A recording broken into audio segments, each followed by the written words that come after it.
आइए अब हम सॉल्व करेंगे एनसीईआरटी गणित क्लास 10th प्रश्नावली 6.3 का प्रश्न क्रमांक 11। इससे पीछे जितने भी सारे क्वेश्चन हैं उन सभी को हम सॉल्व कर चुके हैं। आप लोग डिस्क्रिप्शन बॉक्स जरूर चेक करें। तो आइए सबसे पहले हम क्वेश्चन को ही पढ़ लेते हैं।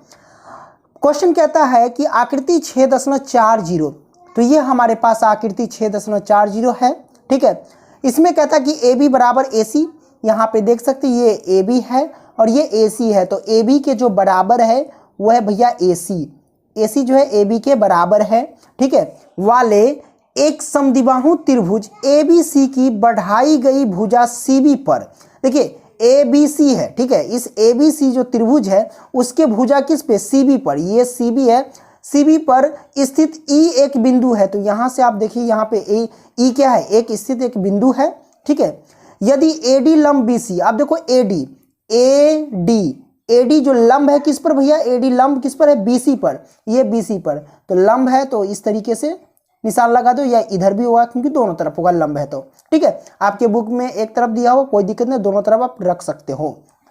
तो ये ए डी लंब बी सी हो गया, तो ये ए डी हो गया बी सी पे लंब, और ई एफ लंब जो है ए सी है ना। तो ई एफ का है हमारे पास, तो ये देखो ये हमारे पास एफ है, ये हमारे पास एफ है। ठीक है, तो ई एफ जो है लंब किस पर भैया, ए सी पर। तो ई एफ लंब ए सी, तो ये ए और ये सी, तो ए सी पर क्या है, ई एफ लंब है। तो यहाँ से हम क्या कर देंगे, लंब कर देंगे। ठीक है, तो लंब है।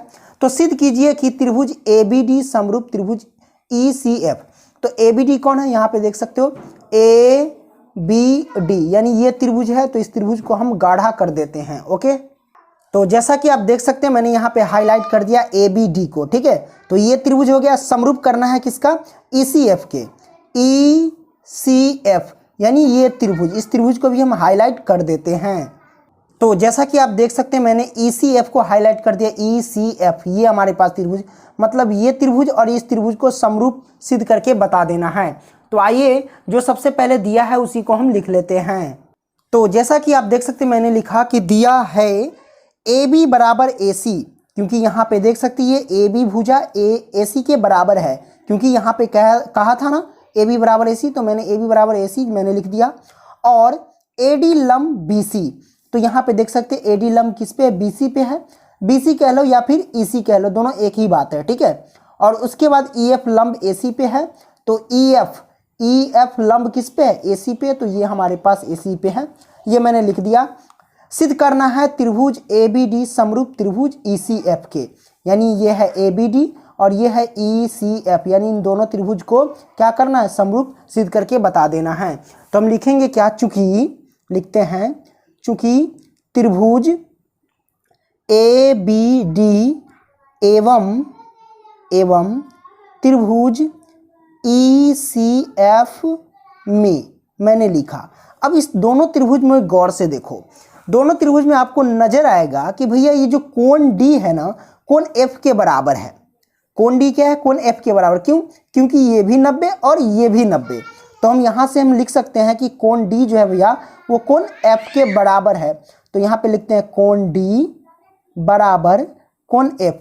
अब कारण दो, क्यों, क्योंकि ये समकोण है। क्या है भैया, समकोण है, अर्थात 90 डिग्री के कोण है, दोनों समकोण है। ठीक है, मैंने समकोण लिख दिया कारण में।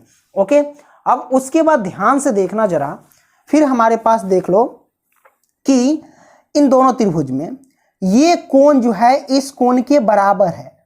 अब कहोगे कैसे, तो देख लो, क्योंकि ये बराबर भुजा है और बराबर भुजा की सामने वाली कोण हमेशा बराबर होती है, इस बात को ध्यान रखना।